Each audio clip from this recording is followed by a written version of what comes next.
Friends ఇక్కడ మనం మిగతా కంటిన్యూ చూసినట్లయితే సో హౌ టు క్వశ్చన్స్ అసలు ప్యాటర్న్ ఏ విధంగా ఉండబోతుందంటే అన్నీ మనకు 10th class 9th class intermediate బుక్కుల్లో చదివినే మీ అందరూ కూడా ఫంటర్లే ఈ బుక్స్ అన్ని కూడా రెఫర్ చేసే ఉంటారు.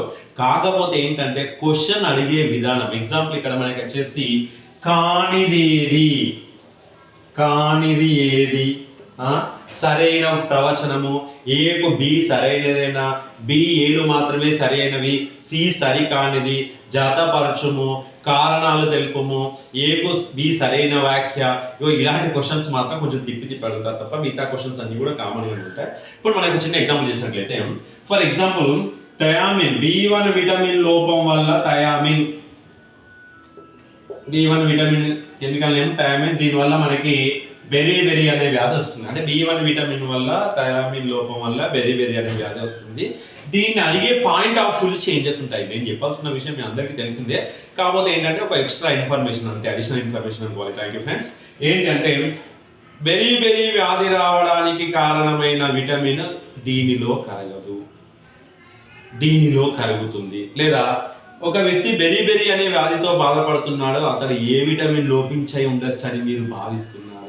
లేదా రాజు అనే వ్యక్తి B1 విటమిన్ లోపంతో బాధపడుతున్నాడు, అతనికి వచ్చే వ్యాధుల పేర్లు ఏమిటి అని ఇక్కడ ఎక్కడో క్వశ్చన్ ఇచ్చేసి, లేదా ఈ క్రింది వాళ్ళలో B1 కు సంబంధించి సరైన వ్యాఖ్య అని చెప్పి ఇట్లా తిప్పి వెళ్తారు. ఇవి ఎక్కడ మనకు క్వశ్చన్ బ్యాంకులో కానీ మెటీరియల్ బుక్స్ లో కానీ తర్వాత టెక్స్ట్ బుక్ లో కానీ ఎక్కడ ఉంటాం, మన నాలెడ్జ్ ఓరియంటేషన్ తో మాత్రం ఉంటాయి. ఇంకో ఎగ్జాంపుల్ చూసినట్లయితే ఫర్ ఎగ్జాంపుల్ ఫ్యాంటోథెనిక్ యాసిడ్ లోపం వల్ల ఫ్యాంటోథెనిక్ యాసిడ్ విటమిన్ లోపం వల్ల మనకు బర్నింగ్ ఫిట్ డిజార్డర్ వస్తుంది.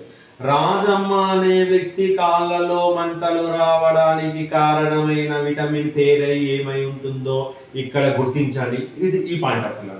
లేదా ఒక వ్యక్తి నాడీ మండల రుగ్మతతో బాధపడుతున్నాడు, అతనికి ఏ రకమైన విటమిన్ లోపించి ఉండవచ్చు, బయోటిన్. అంటే ఇక్కడ మనకు తెలిసిన విషయాన్ని తిప్పి అడుగుతుంటారు. లేదా ఆహార వాహికకు మరియు చిన్న పేగుకు మధ్యలో సంచి వంటి నిర్మాణం స్రవించే ఎంజైమ్ పేరేమిటి? లేదా ఆహార వాహికకు మరియు చిన్న పేగుకు మధ్య సంచిలో ఉండే ప్రత్యేకమైన రసం పేరేమిటి? క్రింది వల్ల దాన్ని గుర్తించండి. జీర్ణాశయం, చిన్న పేగు, పెద్ద పేగు, ఇట్లా తిప్పి క్వశ్చన్స్ అడుగుతుంటారు. సో అప్కమింగ్ క్లాసెస్ లో intermediate English medium and Telugu medium classes at the same time NEET classes కూడా చెప్పడం జరుగుతుంది. Thank you for your watching. Please subscribe and share my channel. Thank you friends.